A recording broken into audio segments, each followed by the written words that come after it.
MCC counselling का provisional result आ चुका है।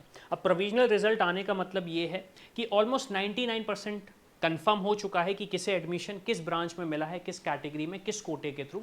लेकिन कंफर्मेशन अभी इसलिए नहीं है क्योंकि सब्जेक्ट टू चेंज हो सकता है अगर कोई क्वेरी स्टूडेंट्स करते हैं। फाइनल रिजल्ट आने वाला है, लेकिन उस प्रोविजनल मेरिट लिस्ट जो प्रोविजनल रिजल्ट हमारे पास आया है, उस रिजल्ट के बेसिस पे हम देखते हैं कि एग्जैक्टली कट ऑफ क्या गया हुआ है।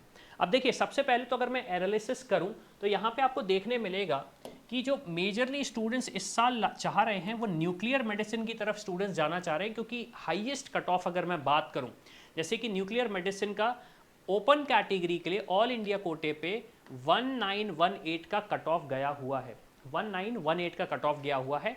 फिर वहीं ओबीसी कैटेगरी की बात करूं तो 2339 पे गया हुआ है। फिर जैसे आप देखेंगे फैमिली मेडिसिन पे भी काफ़ी सारे स्टूडेंट्स ने लिया और हाईएस्ट कट ऑफ गया है 3254 पे। मतलब जो मेजर टॉपर स्टूडेंट्स की अगर मैं बात करूं, इवन जैसे हम रेडियो की बात करें तो रेडियो अगर मैं ओपन कैटेगरी की बात करूं तो आप देखेंगे 2125 पे रेडियो ओपन कैटेगरी का जो कट ऑफ गया है वो ये गया हुआ है। अब सबसे बड़ा क्वेश्चन ये आता है कि मुझे सीट अलॉट हुई है या नहीं हुई है, ये क्वेश्चन स्टूडेंट्स के दिमाग में होगा। दूसरा क्वेश्चन ये होगा कि अब मुझे एग्जैक्टली क्या करना चाहिए, तो मैं वो भी डिस्कस करूंगा।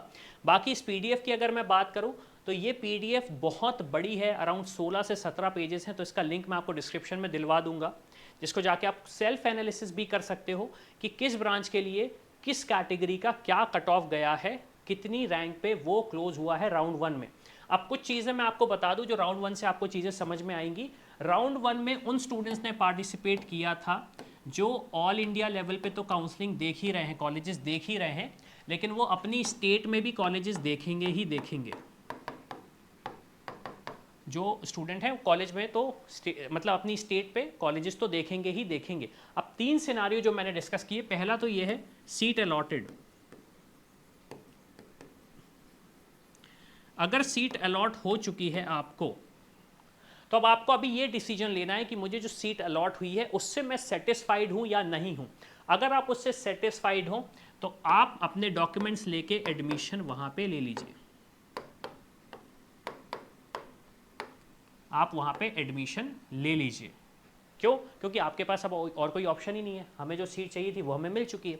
दूसरे वो स्टूडेंट्स होंगे जिनको सीट तो अलॉट हो गई होगी बट नॉट सेटिस्फाइड। मुझे चाहिए था न्यूक्लियर मेडिसिन, मुझे मिल गया। रेडियो, अगेन एक एग्जांपल दे रहा हूँ कि अगर मुझे सीट अलॉट हो गई है, मैं ब्रांच से सेटिस्फाइड नहीं हूँ या फिर मैं कॉलेज से सेटिस्फाइड नहीं हूँ, इस सिचुएशन में मैं क्या कर सकता हूँ? तो इस सिचुएशन में आपके पास 2 ऑप्शन है। पहले तो आप सीट लीव कर दीजिए। सीट लीव मतलब आपको कोई फर्दर प्रोसेस नहीं करनी है। जैसे ही राउंड 1 का अलॉटमेंट मतलब एडमिशन कंप्लीट हो जाएगा, ये सीट आपके पास से चली जाएगी और ये सीट आपको वापस नहीं मिलेगी। राउंड 2 में आपको फ्रेशली स्टार्ट करना पड़ेगा। या फिर आपके पास ऑप्शन ये है कि आप एडमिशन ले लीजिए और फिर विलिंगनेस टू अपग्रेड कर दीजिए कि मुझे एडमिशन तो लेना है, मैं एडमिशन ले ही रहा हूँ और जैसे ही मुझे कोई बेटर ऑप्शन मिलेगा मेरी स्टेट में या एमसीसी में, मैं इस सीट को लीव कर दूंगा। सबसे बड़ा एडवांटेज इसका यह है कि मान लीजिए एमसीसी में अगर आपको आपकी फेवरेट ब्रांच मिल जाती है राउंड 2 में, तो आप उसमें जाके एडमिशन ले लेंगे और ये सीट आपके हाथ से चली जाएगी। लेकिन अगर वो सीट नहीं मिलती है, आपका रिजल्ट एज इट इज़ रहता है, तो एटलीस्ट ये सीट तो रहेगी। अब ये मेरा सजेशन उन स्टूडेंट्स के लिए है जिनके पास अराउंड 5 से 10 ब्रांचेस ऐसी हैं जिसका उन्होंने बैकअप बना के रखा हुआ है कि ए नहीं तो बी, बी नहीं तो सी, सी नहीं तो डी।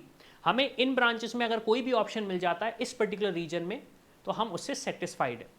आज ही मैंने कुछ स्टूडेंट से बात करी, उनका ये भी कहना है कि उन्हें एमसीसी में सीट्स अलॉट नहीं हुई हैं।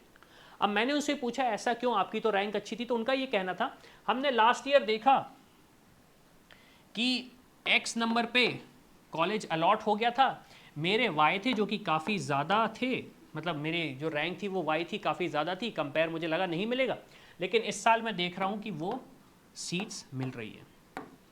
तो ऑब्वियस सी बात है, अब आप ये प्रिडिक्शन नहीं लगा सकते कि A इक्वल्स टू बी तो B इक्वल्स टू सी, ऐसा नहीं होता। काउंसलिंग में हर साल चीज़ें चेंज होती हैं। तो आप ये चीज़ मेक श्योर करें कि अब आप काउंसलिंग पूरी पार्टिसिपेट करेंगे, चाहे आपकी स्टेट हो या एमसीसी की हो, चाहे आपकी स्टेट का हो या फिर एमसीसी की आपकी काउंसलिंग हो। अब वो स्टूडेंट्स भी होंगे जिन्हें सीट अलॉट हुई ही नहीं है, तो ऑब्वियस सी बात है आप राउंड 2 के लिए एलिजिबल हैं, आप राउंड 2 के लिए एलिजिबल हैं। लेकिन अब क्वेश्चन ये आता है मेरे पास कि मैं राउंड 1 का तो स्टूडेंट हूँ और मुझे जो सीट मिली है ठीक है, मैं सेटिस्फाइड हूँ या नहीं हूँ। अब मुझे स्टेट के साथ पैरेलल काम करना है, क्योंकि स्टेट तो मेरी डोमिसाइल स्टेट है, 50% का एडवांटेज मुझे मिलेगा अगर मैं गवर्नमेंट मेडिकल कॉलेज देख रहा हूँ। अगर मैं प्राइवेट मेडिकल कॉलेज देख रहा हूँ तो मेरे पास मल्टीपल स्टेट्स हो सकते हैं, जैसे कि यूपी हुआ, राजस्थान हुआ, एमपी हुआ, महाराष्ट्र हुआ, जो भी मैं देखना चाह रहा हूँ। तो उस सिचुएशन में मैं क्या कर सकता हूँ? तो मेरा देखिए सजेशन ये है, अब आपके पास सबसे पहली चीज़ तो ये है कि आप ब्रांचेस का एक मैप बना लें कि आपको कौन कौन सी ब्रांचेस चाहिए हैं 2024 में। दूसरा मैप आप ये बना लें कि किस किस लोकेशन में आप कॉलेज के लिए एक्सेप्टेबल हैं, हैप्पी हैं। क्योंकि देखो, अगर आपको कॉलेज और ब्रांच का कॉम्बिनेशन मिल जाता है तो आप लेंगे वहां पे एडमिशन, लेकिन कॉलेज और ब्रांच का कॉम्बिनेशन नहीं मिलता है तो हम सेटिस्फाइड नहीं होंगे और फिर हम करेंगे रेजिग्नेशन या फिर हम उस सीट को अलॉट नहीं करेंगे।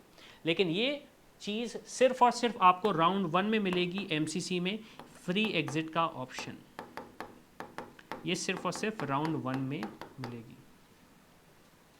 अब क्वेश्चन ये आता है कि क्या कट ऑफ राउंड 2 में हाई जाएगा, लो जाएगा? तो देखिए, राउंड 1 में जो टॉप कॉलेजेस हैं उनका कट ऑफ टेक्निकली हाई ही जाएगा जिस तरीके से गया हुआ है, ज़्यादा लो जाने के ऑप्शंस नहीं है। जो टॉप कॉलेज जैसे दिल्ली बेस्ड इंस्टीट्यूशन हो गए, मुंबई बेस्ड इंस्टीट्यूशन हो गए, जिनकी टॉप ब्रांड है, उनका कट ऑफ तो हाई जाएगा। जिन कॉलेजेस में न्यू सीट्स हैं या फिर न्यू कॉलेजेस हैं, उनमें हम सोच सकते हैं कि कट ऑफ थोड़ा सा नीचे जा सकता है, लेकिन ज़्यादा की उम्मीद आप ना करें, ज़्यादा की उम्मीद ना करें। तो आई होप आपको सारी चीज़ें समझ में आ गई होंगी। कोई भी क्वेश्चन है, कोई भी कन्फ्यूजन है तो ऑब्वियस सी बात है आप कमेंट करके पूछ सकते हैं। और अगर राउंड 1 में कोई गलती हुई है जिसको आप अपनी स्टेट में नहीं निभाना चाहते, नहीं चाहते कि वो वापस हो, तो मेरा सजेशन ये रहेगा कि आप हमारी टीम को कांटेक्ट करें, समझें उनसे कि आपकी रैंक पे आपकी फेवरेट ब्रांच कहाँ पे आपको मिल सकती है। इसी के साथ मैं हूँ अविनाश, मेरा काम है रास्ता दिखाना, स्पेशल के डॉक्टर बनना आपका।